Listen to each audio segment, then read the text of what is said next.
Welcome back, everybody, to the Morningscape podcast. I'm your host, DJ Mitchell, here with Matt Moody to discuss the conference finals. We were unable to really get a round two in as there were 0 days in between, and why be outdated after a day? We probably could have done it, but you know what? We were busy. We were busy with a bunch of stuff. A lot of this happened since we last recorded.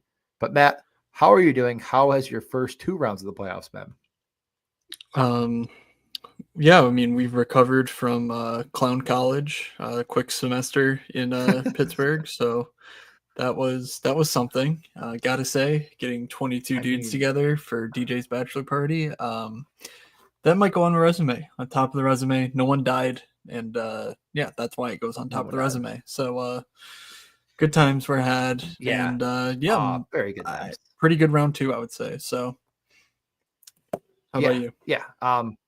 No, I mean, my bachelor party was unbelievable. I could not have asked for a better time with some of the best people the country has ever produced. It's just the amount of joy I had watching some of my college friends interact with some of my high school friends and like just taking pictures together as we drank all throughout Pittsburgh and went to a Pittsburgh Pirates game dressed as pirates. I'm not sure if that ever made it into the Discord. So might need to post a picture or two in there if anyone wants to see. But yeah, unbelievable time. Was able to stay sober enough to get at least a better two in, but my geolocation was just giving me all this trouble in Pennsylvania. So I just gave up. I was like, I'm not going to fight these sports books to allow me to bet in PA. And or maybe I was just drinking too much to figure it out, but it just kept being like, you're not where you say you are. And I'm like, no, I'm being honest. I am in Pennsylvania. I don't know. Yeah, no, I'll buy that you were drinking a little bit. Me? Not too much, but just a little bit.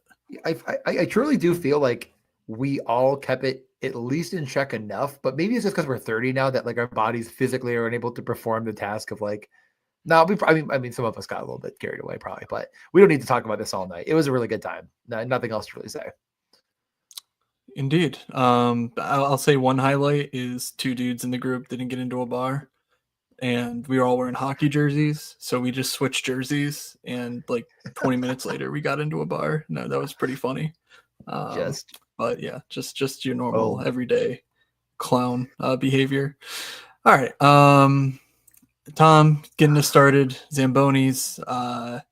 Yeah, I said round two is a good round. That's because of betting, and I hit a DFS slate, so not because of underdog. Had a very bad Zamboni run. Went 0 for 10. My one big Zamboni team that advanced was my bad one, so that one's dead. And yeah, that's about it. I only did I think 40 something entries, but I'm 0 for, which sucks, but it is what it is. I didn't do 150 or anything. Yeah, Graham, 60 minutes on Marner.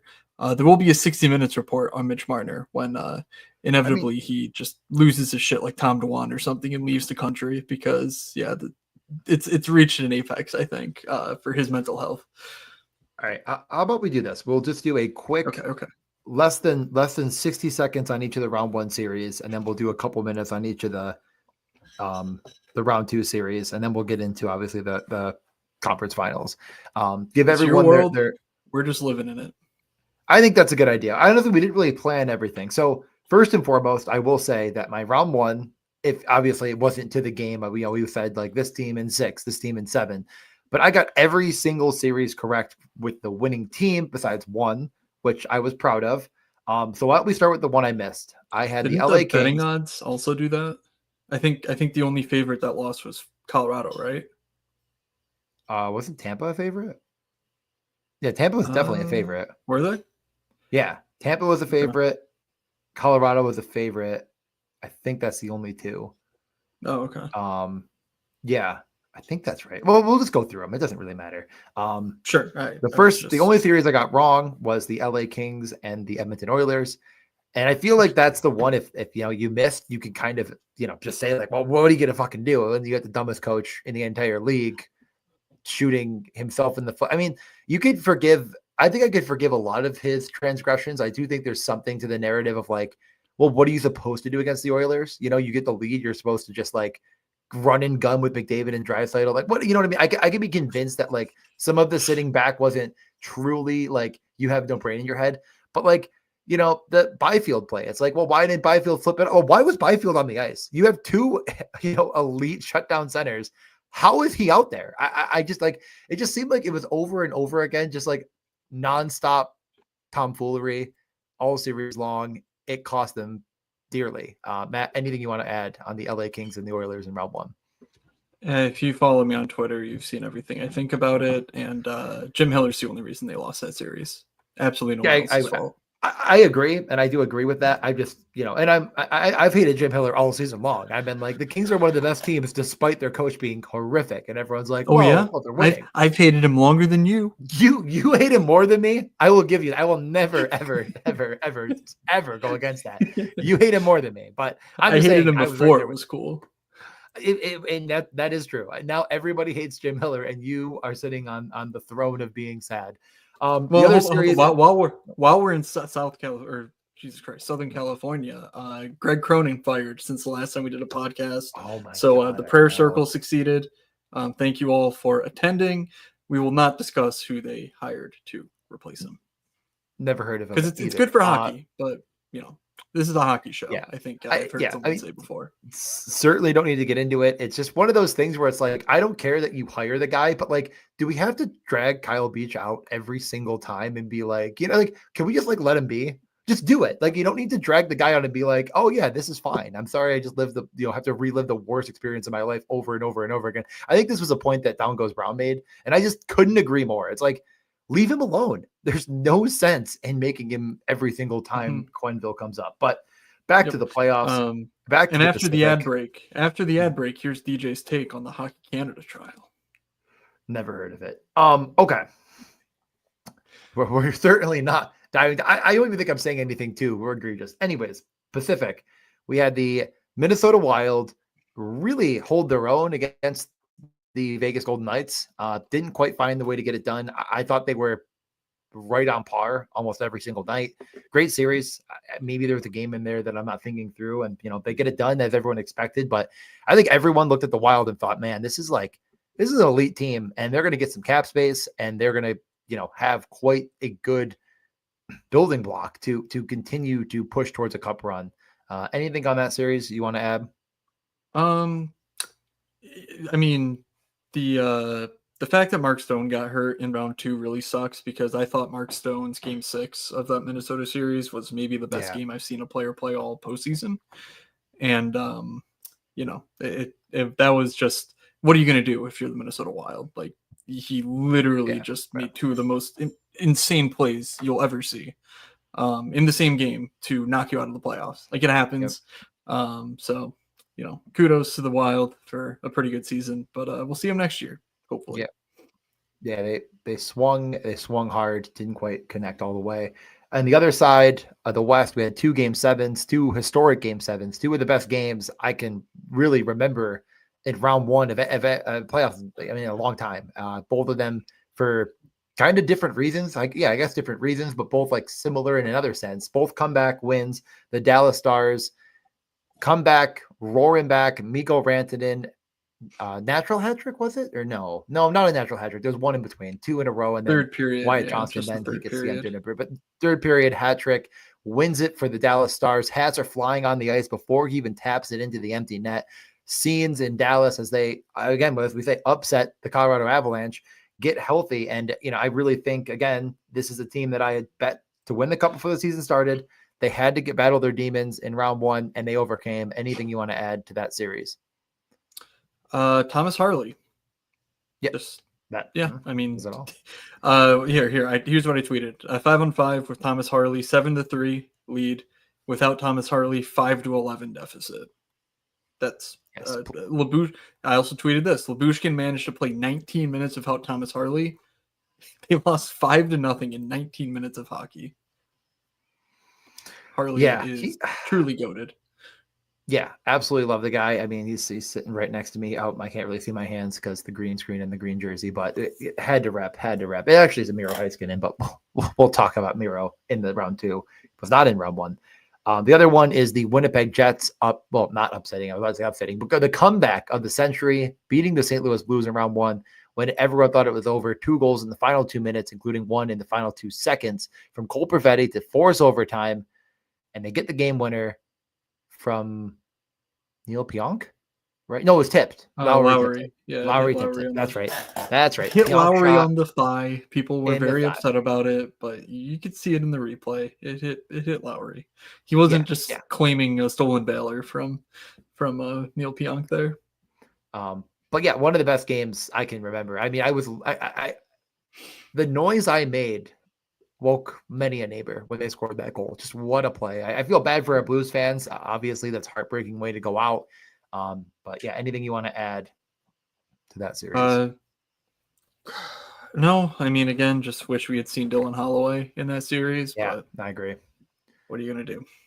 Yeah, I think Holloway really is just the last piece needed there. Cairo looked fantastic, but he just needed a running mate, and they tried to put him with Busnevich and Thomas, and it kind of like the depth couldn't quite give it everything they had, and just kind of felt like they were missing the Holloway of it all. Where do you want to start with on the East?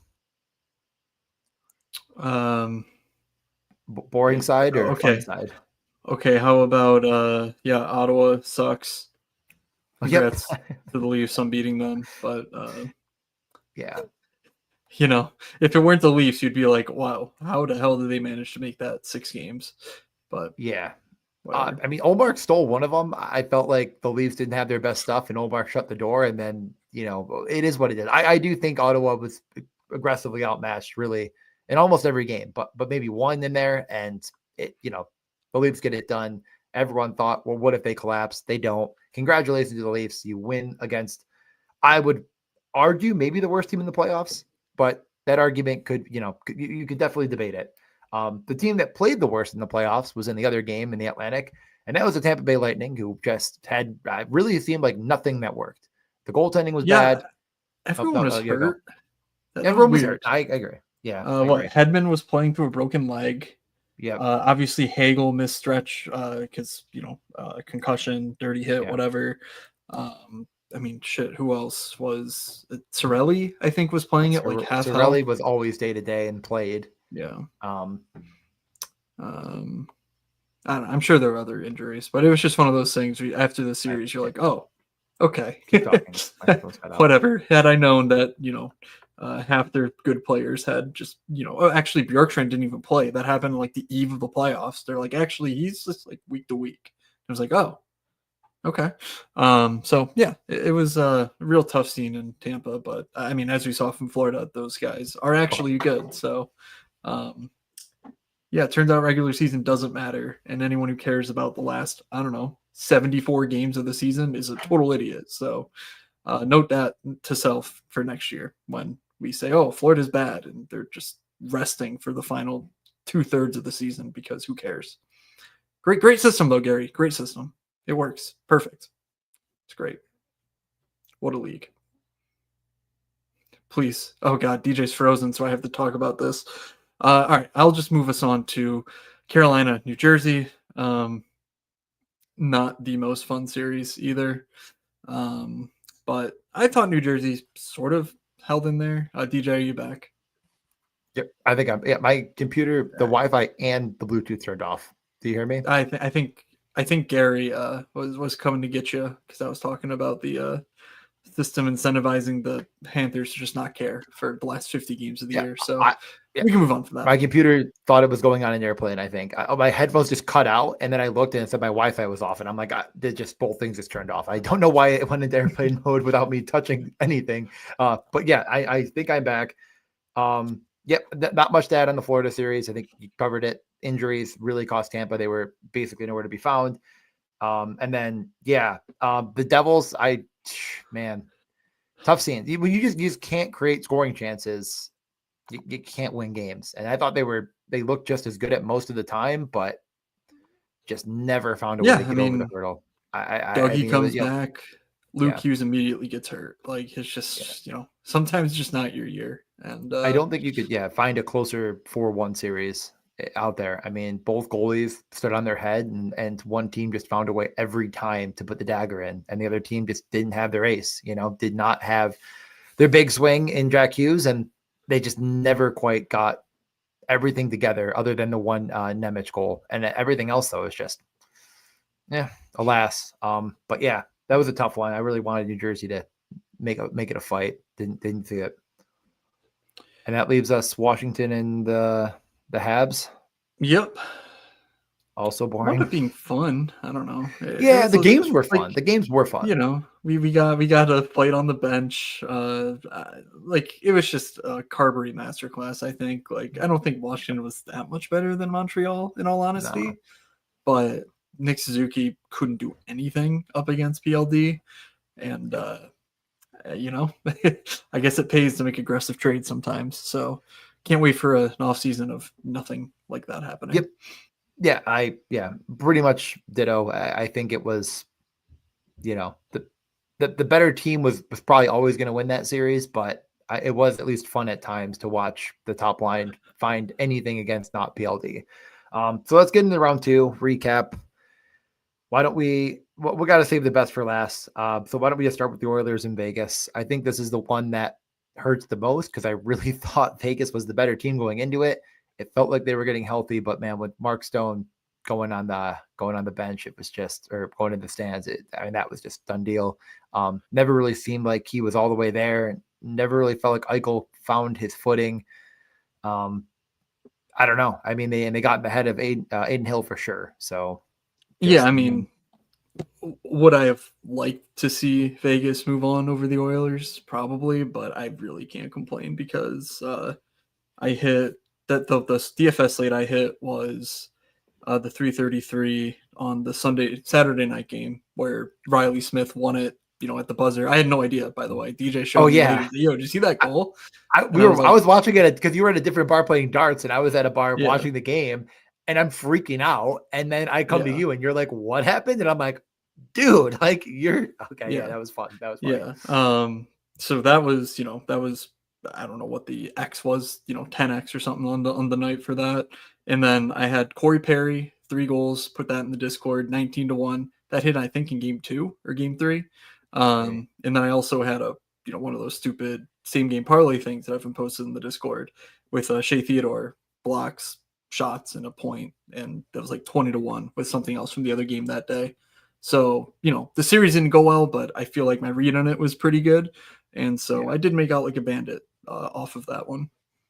Yep. Oilers move on. It feels like everything's fixed. There's nothing wrong with them. They have scoring up and down the lineup. Corey Perry's jumping on the top line. He's back to his old superstar ways. Everything's perfect. The other side, they get to face Dallas, who just outclassed Winnipeg. I was with the future in-laws on what was that? Was that Saturday, right? Saturday? Yeah. Saturday night. Was it Friday night or Saturday night? No, I can't remember. The game was Saturday night. Yeah, Saturday night. And they're like, "Who are you rooting for?" And I was just like, how do I explain this without sounding like a bad person? So I was like, you know what? Winnipeg, because Mark Scheifele's dad passed away last night, and I won't get into my gambling antics. So I mean, goosebumps when Scheifele scores that first goal. I don't think anybody really could have been too upset walking out of that game, knowing there was a game 7 on the other side if Winnipeg was able to find a way, but didn't happen. But really, really, gutting end. Scheifele in the box. Lowry going in there to kind of console him and bring him out. But I mean, they play the game. I would push back on the fact that it was a lopsided series. Like I thought Winnipeg carried long stretches of that series. 100%. They actually, you look at the natural stat trick, and it pretty much tells the story. 50.2% expected goals for Winnipeg, 52% actual goals, all situations. 14-13, just came in a couple games basically where they won 4-0, and they couldn't do anything the other 4 games. But yeah, I don't know. It was a good series, but nothing totally grand, other than it was so fitting that it was Thomas Harley ending it because already discussed. The most should have gone 7 series of round 1 for sure. I mean, I really thought it was incredibly even. Of course, I think the Stars' depth found a way to find. They're just better. They're just better up and down the forward lineup. And when Morrissey went out in Game 6, it just kind of felt like Winnipeg wasn't going to find it. sounds like that injury was going to be done for the playoffs. So tough break there. Should be back to start next season, hopefully. On the other side, the most boring series there ever was. I mean, I'm watching the games. I really didn't get the biggest sense in the world that these were the most boring games of all time, but scoreboard don't lie, I suppose. 4-1, Carolina just kind of makes light work of the Eastern Conference regular season champion, Washington Capitals. Boring hockey, Matt. Anything you gotta say about it? Svechnikov. Yep. Yep. Right here. Yeah. No. I mean, it's the Carolinas got to play the Carolina way, and it is what it is. Be better than them. I don't know. I don't really want to sit here and be like, oh, it's boring, but it's, they eliminate chances often because they're all backchecking hard and getting in the way and breaking up play. Like, it's just, that's how they play. I don't know. Yeah, you were just never sitting there wondering what was going to happen next. I think was sort of the magic of Rantanen and these other series that are going on with Carolina. It was just like, well, I guess Washington could score, but it's going to be a fluke. So like, I'm just kind of watching to see if Carolina can score, and you're just kind of transfixed on Brent Burns' point shots, which not necessarily your Mikko Rantanen bull rush for a first period hat trick or something like that, or second period hat trick. I mean, I love the series. Watching for the first like 3 games, it felt like there was something there, and then Carolina just kind of put their thumb on the, I don't know, on the button, or whatever you want to say. They just kind of took it over. It's that's enough. The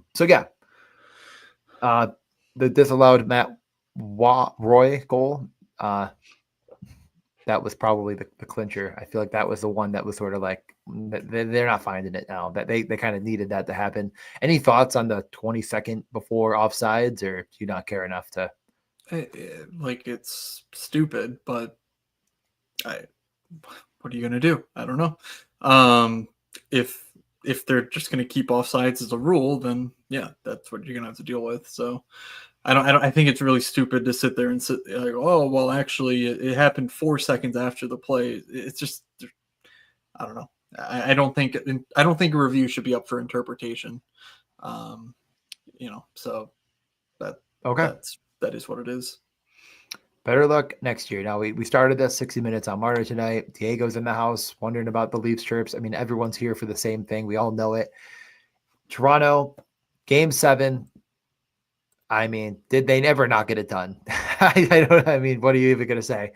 I mean, I bet them to win the cup this year. I thought they were the better team in the series. I will say they're better than Florida, even to today. I think that I just do. I think that everything about this team is a little bit better than Florida. Maybe you could argue goaltending aside, which is something I don't care about. And they shit the bed. I mean, there's nothing. I mean, like Game 5, they shit the bed, and then Game 6, there was no way I wasn't betting 2-1. I mean, that price didn't last long. 2-1 Maple Leafs. There's no way they're not. And they get it done for me. I feel good, but it was never betting them Game 7. I mean, the shit the bed meter was off the charts, and man, that bed caked in shit. Throw the whole bed out. Throw the bedroom out. Burn the house down. Matt, anything you want to add on the Toronto Maple Leafs? I mean, what do I want to add? I don't know. We're gonna sit here and pretend that oh, these guys are all they all suck. They're all whatever. Just let them go to fucking Utah or whatever the hell. Whatever. It's a good team. They got Lundell Marchanded. Happened to Tampa too. Like, I don't know. It sucks when your guys don't score, but it helps when you have players who can score. I mean, I just feel like there's no defending the first 7 minutes of that game. The last they came out minutes was awesome. I mean, they could have been up 3-0 and going into the first after that, or going into the second, and they just, you have Scott Lawton getting breakaways. You give up a first for Scott Lawton. Like, just get someone good. Like, I don't know. Like, shit, if that's Jason Zucker, I don't know if the Sabres are looking to trade him, but like, someone who can actually do something. But whatever. It is what it is. And I just think it's really sort of Like, I think it's really stupid for people to be like, well, the Leafs would actually be better served to let Marner go. It's like, okay, then what? Like, you might as well just like, you're not trading Austin Matthews, so like, Yep. what's your plan? I don't know. I don't really get it. And so I went through the cap wages GM mode. Tweeted out what the 2025 Leafs roster will look like. It's good. They're going to run it back. You can fit everyone in pretty easily, unless I think John they'll run it back, Tavares wants to chase $9 million from some, yeah. has been franchise. It's like the Sharks give him $9 million, or he probably stays. I do agree. I think Marner will end up staying. Man, it just, I don't know what it is. I mean, again, like Diego's saying, like they just don't have it between the ears. They're mentally weak. Like everything you can say, like no one could argue against it at this point. And I know it's like, Yeah. So were the Capitals, like, and then and then I know. Ovi's bathing in a fountain. Like, so were the Sabres. So who's that? You mean the Never Buffalo mind. Bandits?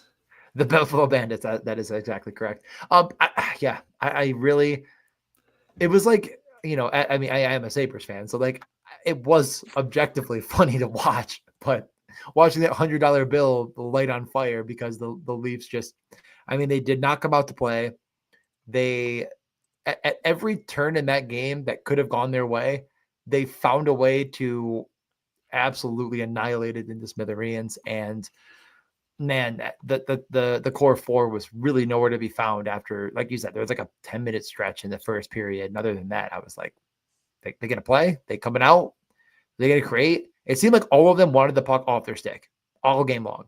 None of them wanted to carry it in. Sure. None of them wanted to make anything happen. And I know you're playing Florida. Like, they're not a bad defensive team, but like, they're not great. I did not understand how they just continuously allowed, they just were all passengers in game 7. And again, I don't get it. I mean, I just don't understand how that happens. Yeah, I mean, like clearly Sheldon Keefe's fault, so whatever. I was thinking the same thing. Him, and Shanahan and Babcock, and not Berube, who was obviously always the answer. Shanahan is still around, but oh yeah, Shanahan is still around. I mean, Dubas for now. Yeah, Dubas. Just I mean, it's like, it's one of those moments where like it feels like a failure of epic proportions, but like you did just take the defending Cup champs to game 7, and that game 6 was, I mean, wow, talk about a complete game, which is why I think it's even more frustrating. It's like you play a complete game, a complete 60, everyone's doing stuff. I mean, like the chances weren't there a lot, but they got it done. I thought they were the better team all game long. Just game 7. All right, I just figured it out. Mm-hmm. You do let Mitch Marner walk for Matt Rempe, and you trade for Erik Karlsson.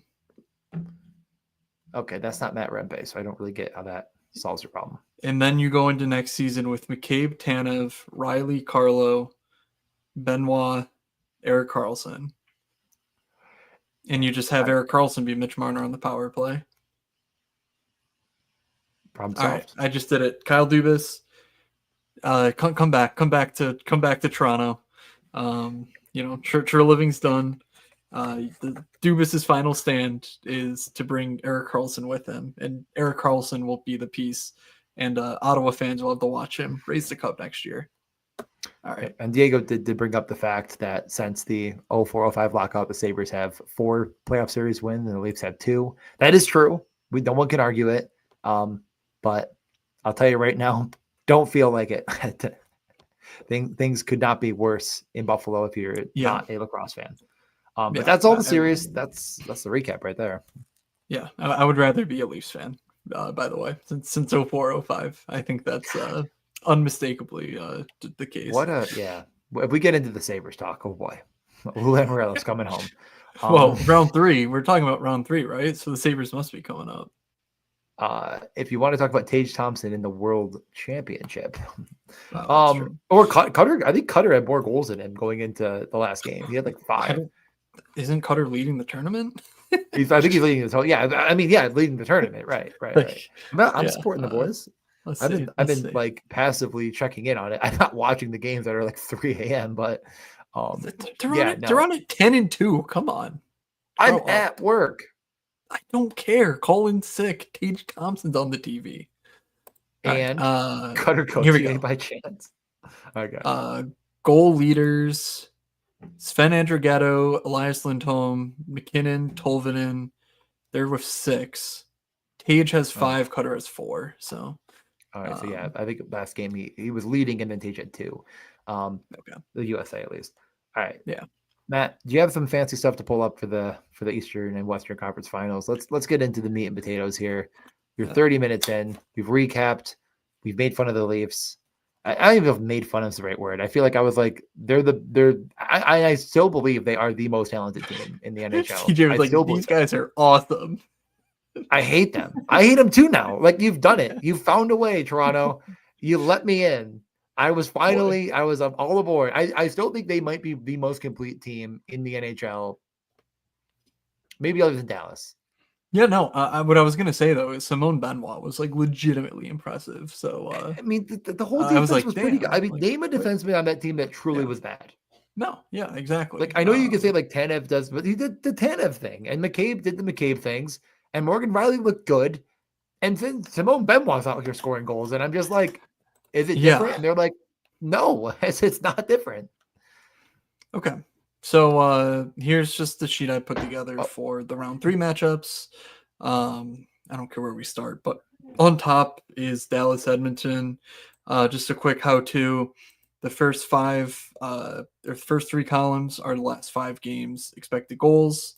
So actually, obviously most of this is offensive, but we see in the Carolina-Florida series, like, also the defenses have been a bit leaky by expected goals, which is kind of interesting. Next up, we have Corsi. Obviously, Carolina. Actually, no. That's Florida. Okay, because Florida absolutely they rampaged Toronto. That's right. And then we have the actual goals, which show that Dallas didn't do much scoring in that series, as one might have suggested. And of course, Florida did Florida things.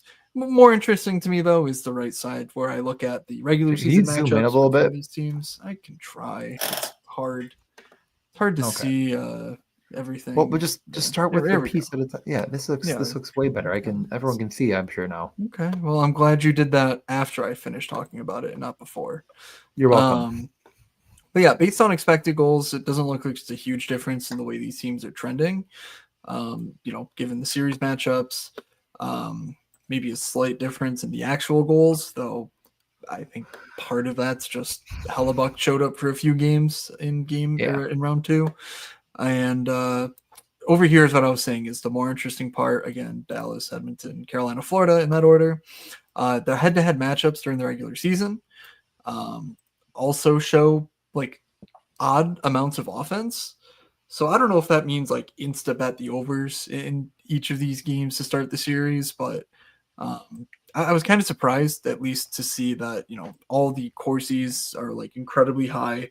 0 is completely average, meaning like they did what you would expect against one another. So like there's going to be a bunch of shot attempts, ideally. So I found that kind of interesting. It's only a handful of games now that we're crossing over divisions. It's either 2 or 3, I think, or no, 3 or 4 within conference, but not the same division. But yeah, that's what we have. I'm not like saying, oh, Florida's going to win because they had a better, goal pace or whatever. But I was sort of expecting to see more like sludge fests between these 4 teams, and that didn't really happen. So anyway, any high level thoughts before we sort of dig into each series individually? I think my high level thought in the East is that I feel like both teams want to play somewhat similar. Like they both want to get pucks on net as much as possible. They both defend, I would say, in somewhat of a similar respect. I think Carolina does most of it better than Florida, but I think Florida has better top end talent to find a way to score. So I do think that series is going to be as close as you could want it. I don't know if it's going to make it more interesting. I think it might look more interesting as far as the shot totals are concerned. I'm not sure how much danger that'll lead into. So it really could just come down to which goalie shows up, and if 1 or 2 players can continue their hot streak. Svechnikov, as you just kind of showed on the side, has been one of the best players in the playoffs. I mean, that's just an undeniable truth. And can that continue with Aho and Jarvis, or even if they separate them for a spot? Like, can you continue that stretch? Really what that series might come down to. And then Dallas Edmonton, it just, I mean, I don't think it's going to come as a surprise, but McDavid and Draisaitl can win any game. Can Dallas defend them? Can Dallas find a way to trap them? What are they going to do to try to stop them? That's what it always comes down to against this team now. So, yeah, let's get into a little bit more minute into the details. So, what do you have next? Yeah, I mean, otherwise we just have the playoffs top expected fantasy point producers. So McDavid number 1 with a bullet, but 2 Svechnikov, like you said. Going down the list, a lot of guys I think you would expect to see up here. I'll call out that Matthew Tkachuk absolutely nowhere to be found here. He's looked horrible, I would say, like all postseason. So I don't think he's getting any healthier. Obviously, they had no rest between the series. I mean, that series starts tomorrow night, so they're literally just back to playing every other day now. So I would take Florida 2 stuff with a huge grain of salt. Like, Matthew Tkachuk is just simply not anywhere close to what we think of Matthew Tkachuk as. I don't know if anything else really stands out to me, because I think Dallas will switch things up as things warrant. Carolina's obviously just a bunch of dudes down here hanging out. Just they're just kind of a shit show. But yeah, anything jump out to you from a player standpoint here before we talk about bets and like predictions and whatnot? Yeah, I mean, the people that said, "Oh, how convenient, Matt Tkachuk, not gonna play until the playoffs start." And yeah, he has just not been there. I mean, it's just, I don't know. Maybe he should not have come back so soon. Maybe the injury was more hampering because he has not shown up. I mean, I don't know. That's been very, I guess, surprising in the sense that it felt like they were keeping him out longer than necessary. Not the case. I think that sticking in with Florida, it's kind of been a bit of a Russian roulette as far as which defenseman matters most. But if you're looking to get in on someone early, I think it's Aaron Ekblad, who kind of got some power play 1 run, had just been kind of doing everything offensively you'd want and more. So might be a guy we target with bets. Carolina, don't need to look away from Svechnikov. Let's check through the sports books, but that was sort of a slam dunk, minus 130 for 1 shot on goal in every game. Just absolutely put it to rest without a second thought. I'm not sure if there's anyone else that's all that interesting down the lineup. I mean, there's like the Taylor Hall of it all, which has been good. You know what I mean? Like, that line's been good and he's been interesting, and that's more of like a DFS pivot. As far as the West, Miro's coming back to normal. I mean, it kind of continues to look better and better and better, but that hasn't slowed down Thomas Harley, who continues to be the leader of that decor. And if they can both go for 25 minutes a night, it's going to be tough to stop them. They break the puck out well. They skate well. They, can defend as well in their own zone. So it's going to be a really interesting matchup. I don't think you have to go too deep in the weeds on Edmonton. Evander Kane's been great for your DFS purposes and maybe some series long bets. The decor has looked good, really all encompassing. But is their depth going to be able to keep up with Dallas's? Yeah, no.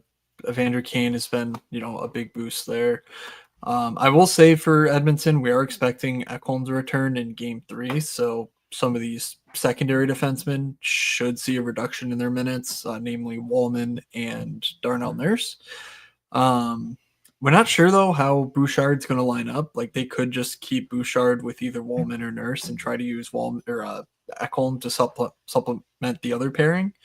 So that's like a minorly interesting point that I'll be watching. But I think the main note that you mentioned is Aaron Ekblad. I mean, he's just, I don't know if that Seth Jones game will move him back onto the top power play, kind of frustratingly, just given, that was 5-on-5 creation, but like he was so good that like, it's not like Ekblad was like can't miss in Game 7. So like that one game of power play 1, is that just, kind of a mirage? I don't know. But he's been shooting a ton, playing a bunch of minutes, obviously. So that's a good call out on the Ekblad thing. I think he's a guy who could rise, to the top as far as like shots and whatnot in this series are concerned. Yeah, I mean, I'm just gonna right now just use DraftKings. I mean, of course, gonna shop before I post, but one shot on goal in every game plus 110.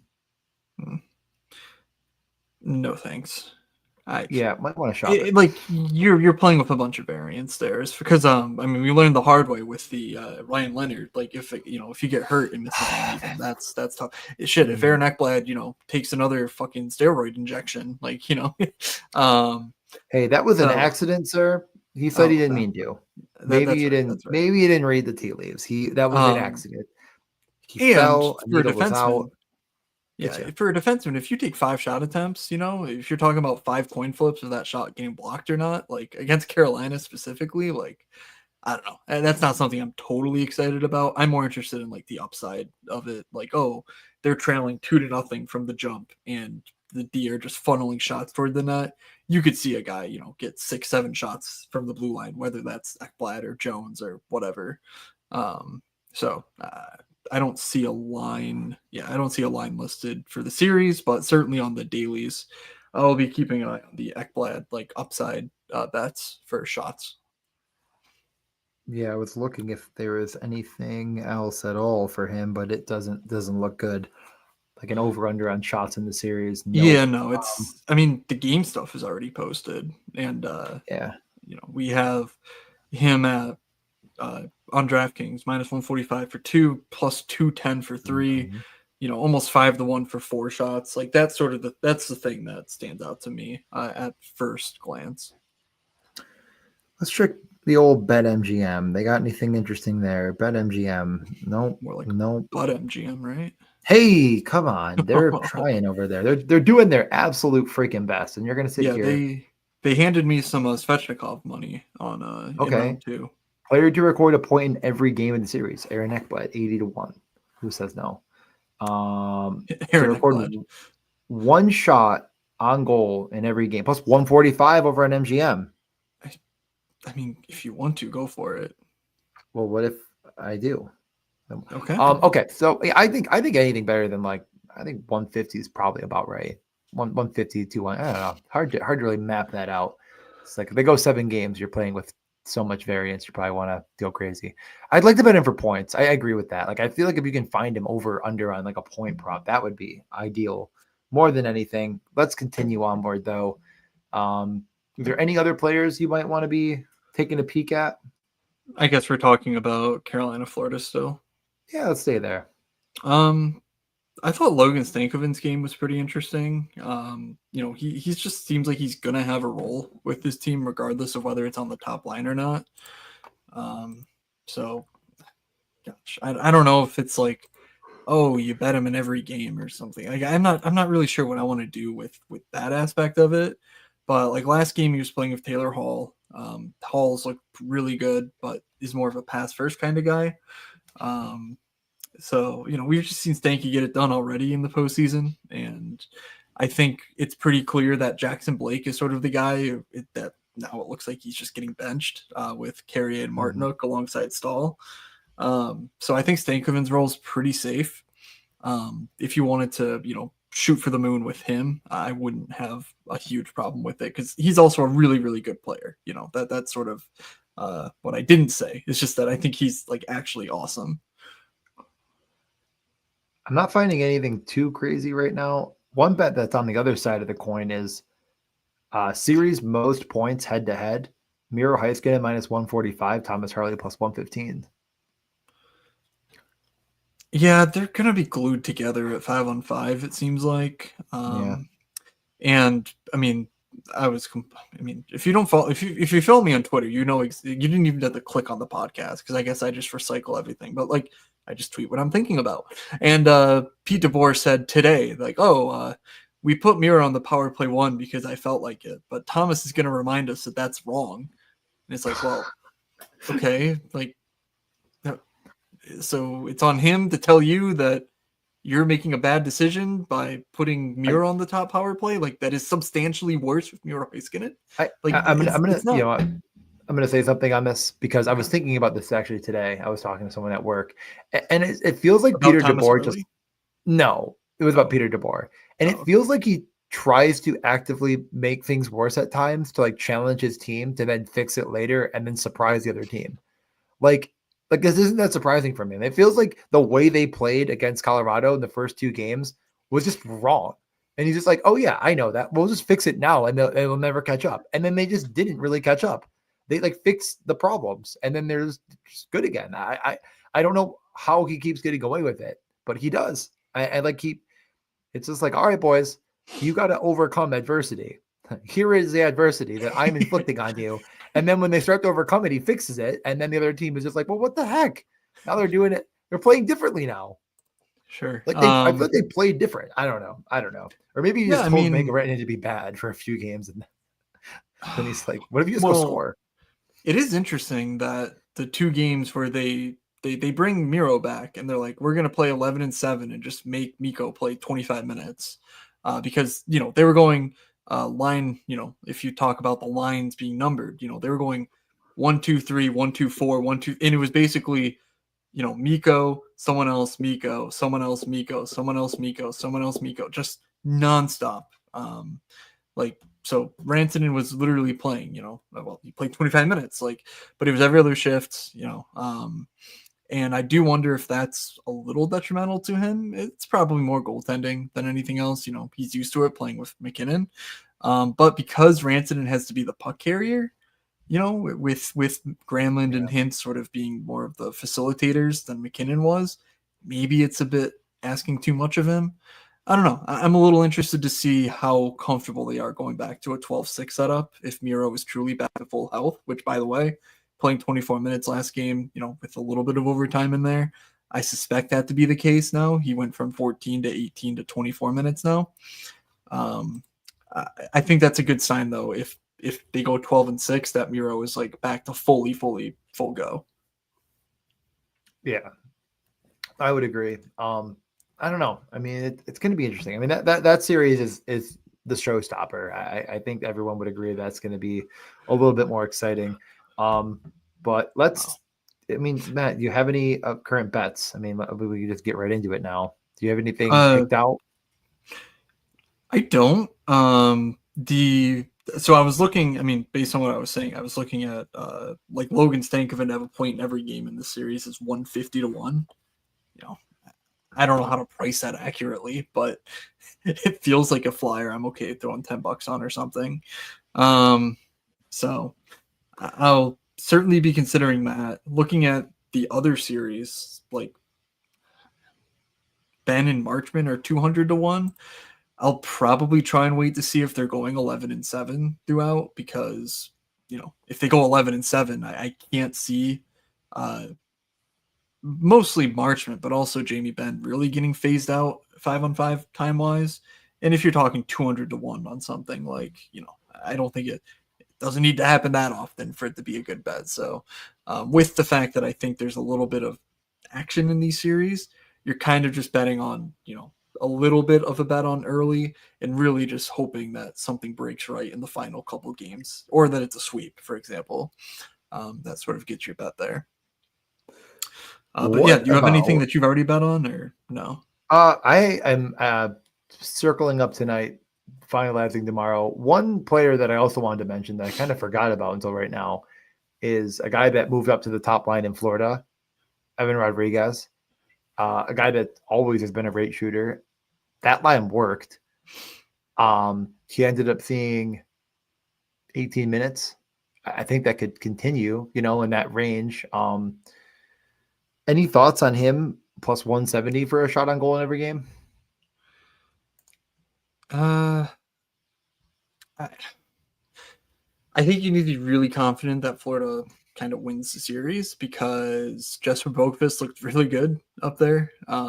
They straight up healthy scratched Boqvist for Evan Rodriguez, meaning I don't know if the team struggles in the first two games, like, do they scratch an AJ Greer and move someone to the fourth line, or do they just say, all right, Erod, you're out, and we're just putting Boqvist in there?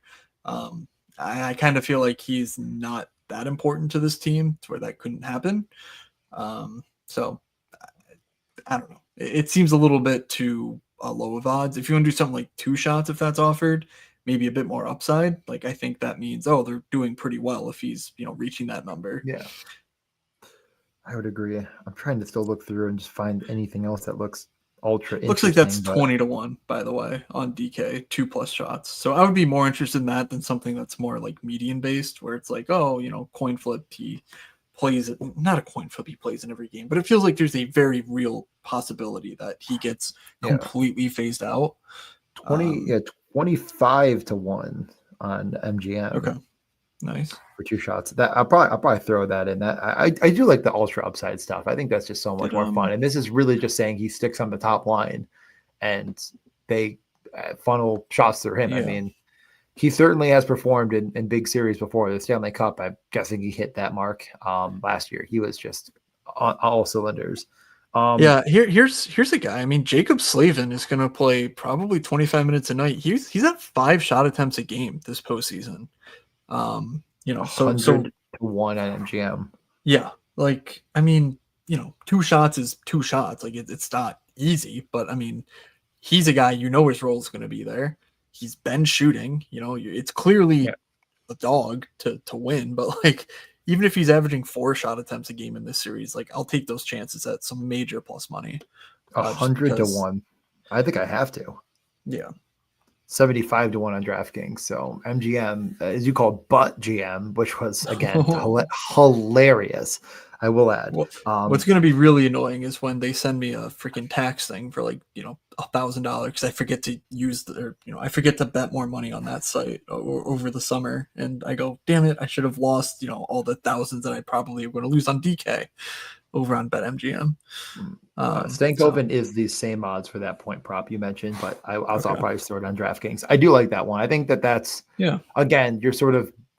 I see what you're getting at there, and he just is a point producer. So he gets a point in 4 games and they sweep him, or I don't know. I mean, again, I just think that price is pretty crazy. Here's the next player to move on to. I don't know if we're actually doing what we think about the series yet, but Jason Robertson. I mean, does he look like really hurt to you? He's not been productive whatsoever, which is sort of begging the question of like, is this a Matthew Tkachuk situation, or did he just sort of come back into the lineup when they had 2 lines that were going and not really get a chance? Because he's right now lined up alongside Wyatt Johnston.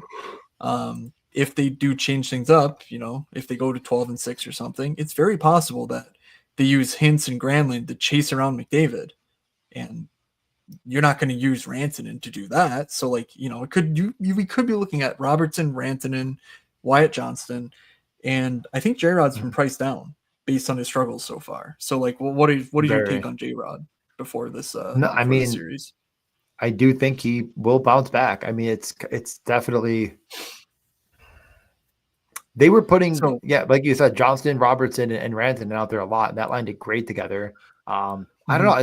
That's an interesting angle to take, is to be like, let's bet on this talent and say he gets back to full strength, because the books are certainly not pricing it that way. He has 66 to 1 to record a point in every game on MGM. I didn't look on DraftKings yet. And what is Rantanen for that same market? Like 5-6 to 1? What is Rantanen? 6 to 1. Yeah. So like, you're talking 11x difference for a guy who, I would guess before the Rantanen trade, or actually after the Rantanen trade, but before the playoffs started, who's the best offensive player on the Dallas Stars? I'm guessing 50-50 would have been, Robertson versus Rantanen. So that's a thought. If you're confident, he's not super hurt. I feel like hard to say. And the final point there is that Duchesne's power play role, I think, is really tenuous at the moment. That power play, I don't believe, had a very good series. I can quickly check that just so I'm not just completely talking out of my ass here. But like, you're talking about, if that power play role does open up for someone, Jason Robertson played that role all season. So like, you're going back to a sort of more natural power play one, regardless of whether Heiskanen or Harley's running the point. Obviously, I would prefer it to be Harley, but for the purpose of this bet, you're sort of saying, well, if Rantanen and Robertson are all the same chances, why not take the guy who's 11 times more longer odds to hit? That's absolutely getting bet 66-1. I think it's 40-1 on DraftKings. I don't think it's posted on FanDuel, but I will look. Certainly worth shopping those. The markets are, like we're showing you, pretty dramatically different. Not Jurassic Park. But it could be, it could be dinosaurs out there. But you just got to look. You got to look hard enough. I think that's probably one of the most interesting bets that I've seen. I honestly didn't even think to look that far down the list because I just never, 66-1. But there's Jason Robertson, truly one of the best players. Another guy that I'm Jason Robertson back on. Sorry, the chat. I don't think that was the case. Yeah, I can look again. It was not the case the last couple of games, but I think it could be the case. Kind of. Yeah, no. Let's see. Not in the last game. I don't think he touched the power play. They only had the overtime power play, so it's not like anyone really got a chance to do anything. He would have probably been a second, if anything. In the other game, he got some run, definitely on the second unit. Yeah, he's definitely going to be second unit at the minimum, but I think there's a chance that he replaces Rantanen. Or Duchesne is my point, not Rantanen. So far, I have a 25-1, a 100-1, and a 66-1. So some clear, easy winners. No doubter. I don't think I can put them all. Oh, nope, I cannot place a parlay on all three of them combined due to the unfortunate. Still going to do that. Anything more for our, let's see a basket go through betters that you like? Let's see a basket go. I see. I mean, maybe not. Just play DFS. I don't know. I do think that has warped our brains a bit. We're like, you could win thousands of dollars, and it's just some people do just want to be like, you know what? I think Sam Reiner's going to score twice. It's like, cool. I got a bad number mid game of the Leafs game. I got Carolina plus 100 in the series. They're plus 105 now, but I kind of like that. I'm not gonna be betting game by game on Carolina or anything. It actually is kind of crazy. I mean, my pick would have been Carolina too. I kind of hinted at. I think they just do what Florida does a little bit better up and down the roster, and it Bob steals the series. He steals the series, but I do think the Canes are a better team. Yeah. That is interesting. I did not actually. I thought they'd be favored. I didn't even honestly. I never even looked at the plus 105. Yeah, no, and they're the home team too, so it's not like you're saying there's a huge discrepancy there either. But so there you go. There's your ball go through the hoop. You can flip a coin on the Carolina Hurricanes winning, but okay. Yeah, I'm not really seeing anything.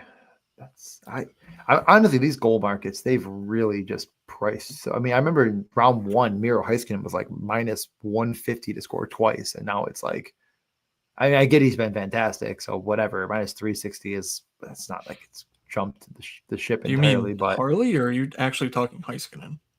No, oh my God, Rantanen. Did I say Heiskanen? You said Heiskanen. I'm like, what? No, Mikko Rantanen. I think he was minus 140 or 150 per 2 goals or something. Right now he's 360, and it's sheesh. The Perry price has definitely changed. I don't know. I'm just keep looking through these and not finding anything good. Shop around the blocks markets too. I think for the Tuesday game especially. Oh, for the game. Okay. Yeah. For the game. I'm not I sort of want to figure out how the minutes look to go, but they're all 1.5 on the Florida guys. Actually, they're all 1.5 on everyone except Jacob Slavin in that game, and I think there could be a lot of block shots here. So I don't know, that also seems interesting. Almost everyone's a plus money to as well for 2 blocks. So that's something that I'll be doing, but I don't know if it's you got to do this because it's going to hit. I'll probably do something stupid like parlaying the Carolina guys together and then parlaying the Florida guys together just to sort of try and get a game script captured.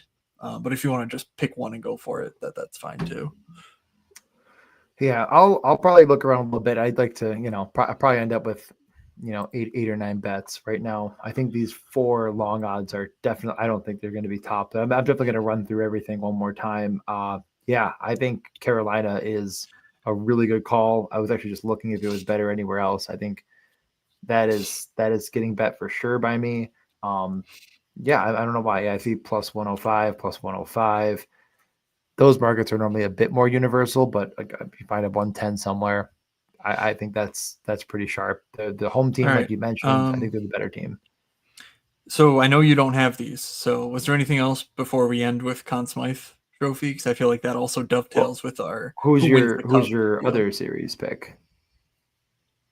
Well, uh, I have no idea. I haven't really I haven't bet anything if you're asking that. But as Well, far as like what I'm looking for, it's definitely a game by game thing because I unfortunately can't rely on Thomas Harley being power play one all series, no, which I'm just um saying you're not going to pick. You pick Carolina. You don't have to okay, bet it, but we'll just I we'll pick give it. Dallas. I pick Dallas. Of course, me as well. Never a doubt. It is plus Yeah. 100. It's the best price I'm seeing for Dallas. Minus Where do you 110 see on that? DraftKings. BetMGM Okay. plus 100. All right. So that will be where I Maybe bet I'll it. do that. Them 10 points ain't gonna buy themselves.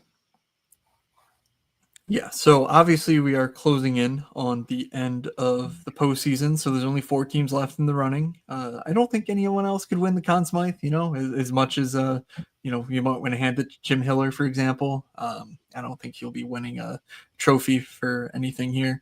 So leading the way in the Conn Smythe is Connor McDavid plus 350. I'll just read a handful of the favorites before we talk about it. Rantanen is plus 400. Freddie Anderson plus 450, Bob plus 900, Draisaitl 11 to 1, Barkov 14 to 1, Ottinger 14 to 1, Reinhardt 18 to 1. That is everyone within 20 to 1. Any of those numbers immediately stand out to you as far as like if this team Just wins the cup, that yeah. guy's getting the Conn Smythe? What was Rantanen's again? 4 to 1. I mean, And for context, the Stars are uh, plus 290 to win the cup. yeah. I think that's probably it for me as the Dallas Stars, guy. I mean, I get him at 12 to 1. Who's to say? But, man, I don't know. I just cannot imagine them giving it to anyone else. Like, I think you just bet that. Like, what he did against Colorado and the narrative and all that, like, he would have to just, like, no other player on this team is doing it other than Ottinger. That's the only competition in that mix. And I just don't think anyone is going off of the Ottingers won them this series more than Rantanen has. So 4 to 1 seems fair. I don't think it's anything that I'm losing sleep over. What was Carolina's odds? I mean, was Svechnikov even mentioned? Well, yeah, we haven't even besides Freddie, who is plus 450. I did Yeah. not read a single hurricane, so we can continue down the list. I I was was gonna just say going it's that or a hurricane. If we're betting them to win the series, we might as well. for Dallas through 13 games. Mikko Rantanen has 9 goals, 10 assists for 19 Yeah. points. Harley has 11, Hintz 10, Yeah, I mean, Wyatt 8. So, like you're saying, it's obviously it's back weighted toward the finals and the conference finals somewhat, but it is a full playoff award. So your point about Rantanen is well taken yeah, here. the narrative matters. Like these are the media members that vote on it too. It's Yes, not remember Phil Kessel did not win the Conn Smythe over Sidney Crosby, even though Phil Kessel absolutely deserved the Conn Smythe in yeah, but 2017. Sidney And I'm Crosby not still is angry about it. shit. Mikko Rantanen is a Canadian. God, damn, we're fucked. Well, actually, good Never news mind. for us. They don't have any Canadians. No, they don't. They're all finished. So if they win the cup, and their goal is American, Yeah. I What? mean, Wyatt Johnston's Wyatt? the only. Yeah, No, Wyatt. Sagan's Canadian too. I Oh, guess yeah. Sagan and Famously, Johnston Sagan and Benton. Yeah. and Ben. I mean, but yeah, they're not. I mean, Jamie Ben's barely playing. Like let's not get carried away. Okay, but hold on. If he punches another guy in the face, he might win the Conn Smythe at He plus five he gave fifty him a thousand. hug in the line. Everything's fine now. Anyways, we need the Carolina guy because Okay. that is because like Freddie's not that good and he missed games. Like That All could right. fall apart. The mid range, Aho 28-1, Svechnikov 28-1, Jarvis 30-1, Kachuk 30-1, Marchand 35-1. That is everybody within 75-1 to win the Conn Smythe. I mean, they're never going to get to a Russian is the issue here. Ovi won it over Kuznetsov, so I guess it doesn't count. I was going to say there was no other choice but a Russian there, so yeah, that's unfortunate. God, what would Svechnikov have to do? Let's see. Well, let's look at where things stand right now. Look at things. I mean, they're. So through 10 games, Aho 10 points, 3 goals, 7 assists. Jarvis 10 points, 4 goals, 6 assists. Svechnikov 9 points, 8 goals, 1 assist. Gostisbehere 7, Martin Nicol, Stankoven, Blake all have 5 or 6. So it is pretty wide. What about Slavin? Honestly, could they give it to Jacob Slavin? Oh my God. There's no one they want to give it to more than Jacob Slavin. The hockey men are fully torqued, lotion in hands, pen in the other. Oh God. It's Jacob Slavin. That's the answer. It's Slavin, Rantanen, and you go home. Slavin is 75-1, Harley 75, Bennett, Verhaeghe 75-1, Bouchard, Stu Skinner 100-1. Why are we even still talking? Jacob Slavin is winning this award, and you're still talking about it. It's already won. If they win the cup, they're giving it to him. He blocked a shot. I mean, just trying to be objective here. You're talking about where are the team futures? There we go. So plus 320 to win the Stanley Cup are the Carolina Hurricanes. That is, over. You need to basically say there's a 5% chance if they win the cup, Slavin is the Conn Smythe recipient for that to be of value. I think that's how the math would work there. Don't bash me if I'm wrong, but it's somewhere in that neighborhood. So, yeah, that seems decent. Honestly, truly, ask yourself who is the most impactful player on the Hurricanes, though. It's hard to say, and that's why I'm not saying I think I talked about in the car about this. I'm like, I think Jacob Slavin's really good, but it's gone too far. He is very overrated at this point. But the thing is that it doesn't matter whether he is overrated or underrated. It matters if the media members think he is properly rated. And this would be just the all-time giving the award. Did Sergei Zubov win it when Dallas won the Stanley Cup? That's what we're talking about here, right? I guess the Dallas Stars never won a Stanley Cup. You're talking about 1999. I don't think they ever did. They cheated, and it's actually rescinded. I saw it in the Buffalo newspaper. Believe it or not. 1999 Conn Smythe winner for the fake Stanley Cup that didn't count. Okay, it's actually Brett Hull's foot. Interesting. Hull's foot. Jesus Christ! It was Joe Nieuwendyk. With 21 points. Sorry. Wait, 98? Am I crazy? 98, 99. No, it was Joe Nieuwendyk. Okay, sorry. It was 99 was when the cup wrong. was. That guy. 99. I know that for a fact. I'm not arguing the year. I'm just saying that it was Joe Nieuwendyk. I got to tell you. I knew he played for that team. I would have never pulled that. I would have pulled it out eventually when he gave me my 19th guess, but not 19th. But still. ChatGPT is literally giving Mario Lemieux the award. I don't know why. It's so funny. He was pretty good that year, I bet. You want to bet? I think he's 34 points in 15 games. Holy shit. All right. Yeah, Mikko Rantanen's not even I can do that, brother. Oh, wow. I don't know why this is blowing my mind so much that they gave. What the hell? Hold on. Yeah. Hold on. Now I need to look. What did Joe doing? Had 21 points. Modano at 23. I don't get this. Okay. Hold on. Sergei Zubov played almost 700 minutes in the playoffs, over 100 more than anybody else on the team. What I'm trying to figure out though Is it true I that really thought he Pittsburgh won played it. 2 series and Mario Lemieux had 34 points, or is that just complete bullshit? Like, there's no way that's accurate. But where I don't did know what to ChatGPT tell you. get this from? I don't know. I mean, if anyone's still here, this is on you, fellas. I don't know what to tell you. We gave you the good stuff. Now we're just gonna fuck around for a little bit here. I mean, I am actively looking through now. So 1999 NHL playoffs stats. I just saw of the Fox, because the NHL was on Fox then, and someone quote tweeted like today was the day I think they closed out the Leafs. And someone posted like the pregame discussion or like the hype video for that game.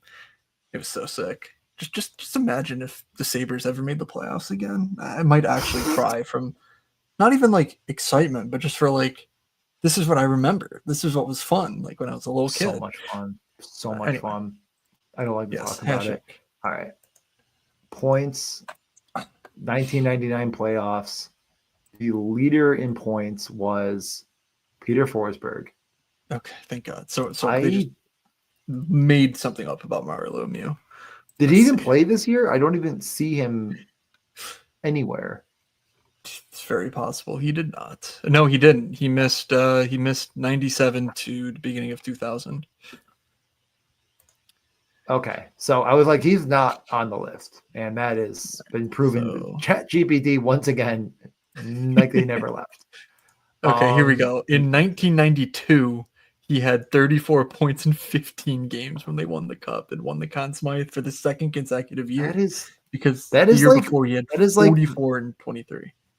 That is like the D1 college kids that joined the D League or C or D League beer league game. Like, I mean, that is stupid. It's stupid. Yeah. That is uncalled for. Honestly, it's rude. I mean, God. All right. 34. Christ. 44 and 23 games. Here we go. What are we even doing? Let me get this. How do I get this back up? There you go. Nope. Yeah, okay. Sure. Good enough. Let's get you. Oh God, not this. All right, here we go. Okay. Yeah. All right. His career game log for Mario Lemieux. 89. Just a normal point in every game. Point in 8-point game. Yeah. Him and Sam Kanye doing the 8-point game stuff. Yep. And then gets held off the board the next 2 games. Sorry. They lose the next 2 games. He only has 1 point. What a loser. Mitch Marner stuff right there. Yeah. Not when it matters most. The Mitch next year, scored, though. He goes 0.22 1011 1321 132243. All right, so this is the Cup final. 1-2, and then just a casual closeout of 3 and 4 points to close it. So yeah, Mikko Rantanen has a lot of work to do. He said, "I will be taking." Did he win the Conn Smythe? You bet your sweet baby. All right. The next year, he misses game 1. No idea what the situation was there. They lose the first game he plays 6-2, 2 assists in that. So both those goals. The next game they win 6-4. He has all 6. He has 6 points. Was he any good? The people are just asking the question. 1 point, 1 point, 5 points, 2 points. Looks like he only manages to play 2 games in the next series against the Rangers. 2 point. They obviously win. He only managed to play 3 against Boston. Doesn't matter. 8 points in 3 games. And in the Cup final, looks like they swept. So he has 7 points in that sweep. That is funny. It did say MNS for Minnesota North Stars, and I did think the same thing. I was like, "Dang, what a callback!" That was the Cup. 8-0. You want to talk about Toronto shit in the bed in Game 7? 8-0 in the clincher. Whoops. Oopsie, all Penguins. Get that team out of here. I send them straight to Dallas. Yeah, Toronto's moving to Houston in the morning. That the same narrative. Be careful what you wish for, Maple Leafs fans. All right. Oh my God, this I mean, the early 90s, late 80s were a different breed, but even that is just, I mean, this is insane. I, Listen, the thing is that's funny about this, Wee. me saying that about the Wild, is that the Sabres like don't have a home next year. So like when they're actually in Houston, I don't know when they're what we said, but I probably said something about the Wild moving or Toronto moving, but like that's a joke. The Sabres, I don't know, man. Got to renew your lease at KeyBank Center, or shit's gonna hit the fan, or they'll be playing down at I don't even know, the Harbor Center. I don't even freaking know. yeah, What a well, joke franchise. they'll be playing at the Nichols School Ice Arena. The Harbor Center's gonna be too much talent playing there. Like what? God, what an absolute joke. Canisius. Yeah. Canisius plays there, yeah. And of course, the Bandits will also be playing out of there to defend. Well, they haven't won it yet, right? They're No. in the finals. Okay. Is it? I honestly, they're going for the 4-peat if they win this year, next year in the Harbor Center. Clearly, frustrating. How good the Sabres are, I know, it's crazy. Yeah. All right, I think we've gone on for long enough at this point. If you want to see pictures from the bachelor party, get in the Discord and at me, and I will post a couple. Very stupid time, incredibly fun. Other than that, I don't know. Some bets will be posted. I've already screen grabbed a few that we mentioned on the show. I'm going to run through it one more time in bed and post everything tomorrow morning. Matt, if you have any more that you post, they'll also be in Discord. We don't really get anything for the Discord, so I'm not sure why I'm it's not like a big marketing tool or anything. We just have a Discord. It's a good time. We talk in there. Yeah. Anything that I've bet on a series or even a game, I guess, with the boost they offer, I do post in the betting channel of MSP for the playoffs. So make sure you're in there if you want anything like that. Obviously, DJ has his Dub Club as well that you can sign up for free. That will like text you and email you shit. But if you want mine, you just got to go in the Discord because I'm not figuring that out and I don't care enough. Or Telegram. Ooh, I don't know what that is, but it's something people in Europe use. Yes, it's where you go to send journalists the dirt on people, I think. I thought it was where you went to send naked pictures. So I will be right back with my next post. Is that the one that not even worth it? I don't know it. Whatever you're about to say, I will not know the answer to. That is true. I just saw like people were getting it and I didn't know what the thing was that it wasn't a number. So I was like, what the heck is this? And I looked into it and it was like a Telegram thing and it was some app I'd never heard of, but I think it's almost more like WhatsApp where like you get like this made up thing.